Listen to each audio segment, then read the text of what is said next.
suis Marie-Cécile Jacques, directrice d'Exaris Intérim.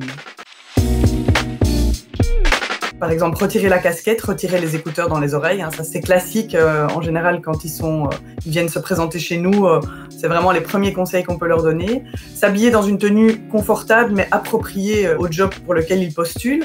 Donc ça peut aller jusqu'à le port de piercing, de boucles d'oreilles si on travaille dans l'alimentaire, mais également les ongles. Donc veiller à ne pas avoir des faux ongles parce que si on va manipuler de la nourriture, ça ne fait pas partie des règles HACCP, donc les normes d'hygiène. Couper son GSM pour pas qu'il sonne pendant l'entretien ou en tout cas veiller à ce qu'il soit sur silencieux.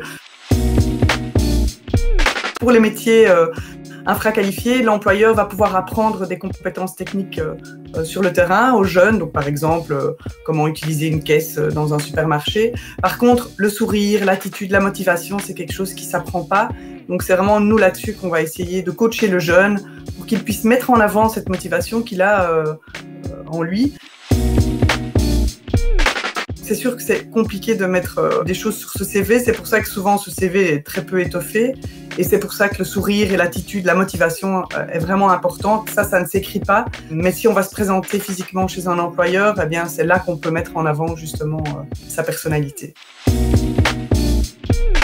Une fois le confinement fini, l'objectif, je pense, c'est d'aller physiquement déposer son CV ou en tout cas de se présenter pour mettre en avant justement sa motivation si le CV n'est pas très étoffé. Parce que quand on arrive dans un établissement, que ce soit un restaurant, un magasin, si on a un grand sourire et qu'on dit à l'employeur, au gérant « j'ai envie de travailler », eh bien c'est ça qui va avoir plus de poids que le CV. Bien sûr, les recrutements sont évidemment bien réduits pour l'instant. C'est pour ça qu'il faut être prêt pour l'après. Gardez confiance en vous, c'est le plus important.